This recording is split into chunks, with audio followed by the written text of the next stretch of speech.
Everyone, it's Thomas again. So I know it's been a while. It's about a month since I made my last YouTube video. A lot's been going on in my life in the world, and it's just been too much. So I've had to take a break from making some videos. I'm swamped with work at university and everything, so I just had to take a break. But I am planning to make some new videos with some friends. Actually, I'm happy to say in the next few weeks. I'll see what I can. I've got some new ideas for like how to make it more my videos more interactive as well as more informative.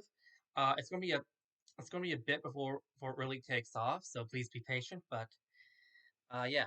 So anyway, today I'm going to be doing showing you one of my other talents. Uh, I used to do a lot as a kid, but I can sing. Uh, today I'm going to sing for you a nice old traditional Catholic Latin hymn, O Salutaris Hostia. It's was written by Saint Thomas Aquinas for the rite of benediction. It's actually the last two verses of a much longer hymn, which I admit right now I forget what it is called. Um, but when you go to benediction among traditional Catholics, this is what the hymn that really opens it.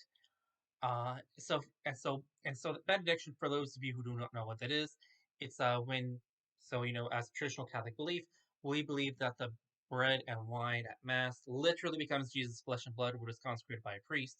So some of that leftover bread, which is now the body and blood of Jesus Christ, is taken, put into like a golden shrine with a glass case called a monstrance, and it's exposed for everyone to see and to venerate and to worship. Into worship. So, for those of you who don't, so this belief is actually a very old belief among traditional Catholics, first century AD, mentioned by Saint Thomas, by Saint Ignatius of Antioch. There's a letter to the Smyrnians, where he said that, where he said, where he said that you need to, that you, he said that you even said that you need to believe that this is being done in order to be saved. I will try to look up the original quote and put it down below in the description. That's from the first century AD. He would have known the 12 apostles personally. That's how early it was. It's also recorded in the Gospels, John chapter 6. Jesus said very explicitly, "Eat my flesh, drink my blood." And when people took it literally, he was willing to lose them as followers if they wouldn't believe it. And he also turned to the apostles when people left and asked them if they too wanted to go away. So that tells you how that was his clarification. That tells you how important it was that A, they got it right, that they understood correctly. He meant it literally. Otherwise, Jesus would have clarified it to the apostles because people clearly weren't getting what he was saying. And B, it also shows that it's not an optional extra if you're free to believe if you want. It is in the gospel literally that you have to be Jesus' flesh and drink his blood to be saved. Transubstantiation is a biblical concept. So anyway, without further ado, feel free to ask. Feel free to comment what you think of my singing voice. I have to admit, I used to sing publicly as a kid. Not so much anymore. So feel free to, if you have any advice or comments, this section, if you have any advice or comments, feel free to put it down below in the comments. O salutaris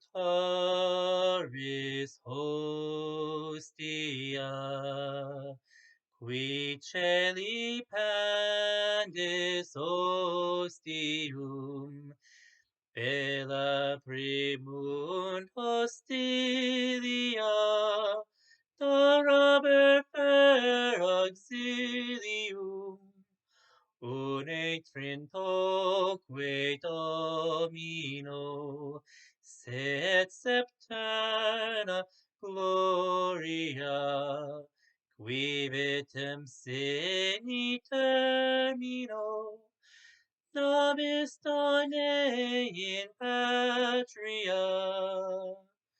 Amen.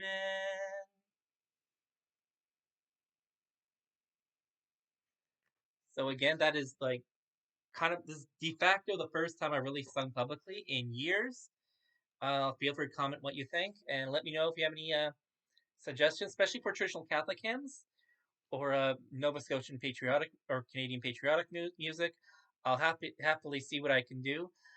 I have to admit, I don't know a lot of contemporary songs, but I'll go on a bit of a singing spree. So, but if you have anything you want to suggest, feel free to make a recommendation down below.